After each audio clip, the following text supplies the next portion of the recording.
5 mois après l'attentat du 14 juillet à Nice, des centaines de personnes ne comprennent pas pourquoi elles ne figurent pas sur la liste officielle des victimes. Elles regrettent que leurs séquelles psychologiques ne soient pas prises en compte.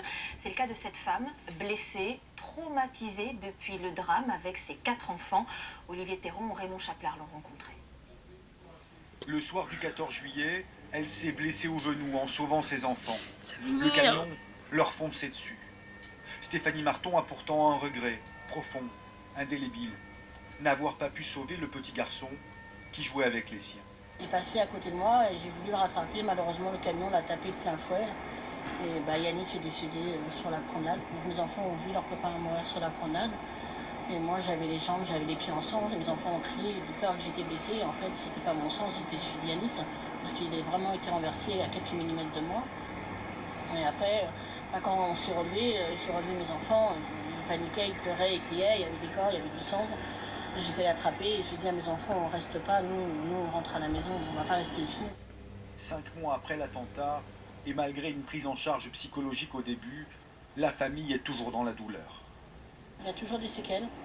Lazare, mon fils de 8 ans, qui a vu son petit copain mourir sur la promenade, quant à lui, il pense tout le temps, puisque tous les 14 du mois de lui-même, il me dit, maman, on va mettre une fleur, ou on va mettre un nounours. Là, cette mois-ci, aujourd'hui, il a voulu acheter un ange. Victor, le fils aîné, a tenu à accompagner sa mère, même si pour lui, la promenade des Anglais réveille des souvenirs trop douloureux. Des fois ça revient et je me réveille la nuit, un peu comme des cauchemars. J'ai vu l'horreur, quoi, une scène de guerre. C'était, ouais, l'horreur. Aujourd'hui, tu es capable d'en parler ou c'est encore quelque chose qui est vraiment enfoui en toi? Non, c'est plus quelque chose que j'ai enfoui en moi. T'arrives pas à en parler en fait? Non. En tout cas, j'ai du mal.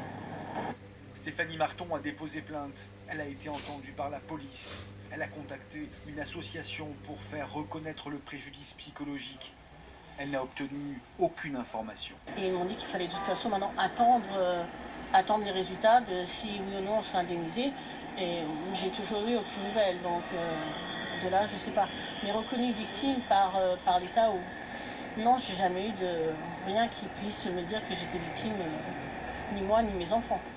5 mois après l'attentat, seules 811 victimes ont été indemnisées. 1300 personnes attendent toujours d'être considérées comme des victimes du terrorisme pour pouvoir se reconstruire. Concernant votre santé, ça y est.